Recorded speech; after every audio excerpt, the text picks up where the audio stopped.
Now, moving on to the human rights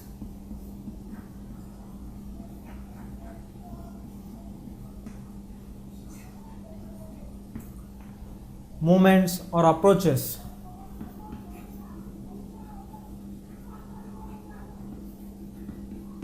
In USSR. This has been a historical change which was not expected at all at any point of time. The change has occurred in such a scenario that the entire system of governance in USSR has got completely changed. The human rights are not at all given freedom for members in the USSR, because in USSR we have the continuous controlled system of socialistic setup, where even the farms or fields of agriculture are done by the government under the collective farming of agriculture, and there were no fundamental basic rights allowed to the people. As the movement was escalated and because of severe economic crisis,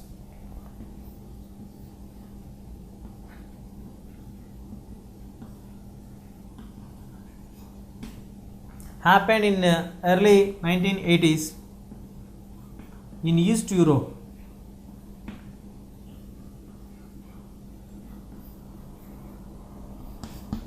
The many of the Eastern European nations are under the hold of USSR or influenced by the ideology of USSR, and they were expecting a helping hand at the times of trouble from USSR. As USSR the big brother role for them, they were expecting a good helping hand in the form of financial and economical help.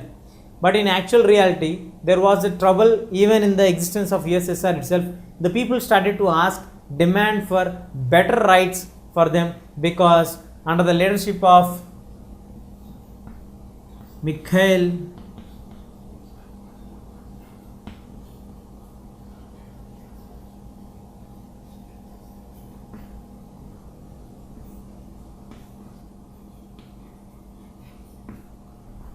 Gorbachev has started the initiative of Glasnost, which is like giving a radical changes in the system by giving freedom for them.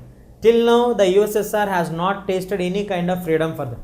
But because of this Glasnost system of giving radical freedom for them, these people started to get questions, fundamental rights, uncensored newspapers. They can start questioning the government. They can publish anything else. These all things have brought out some drastic changes in the mindsets of the people of USSR.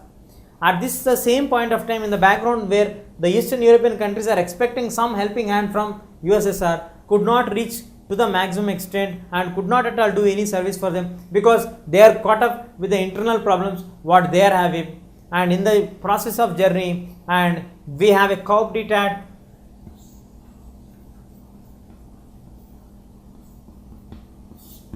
happening in Russia in relevance towards the Mikhail Gorbachev's government, and initially he was the Boris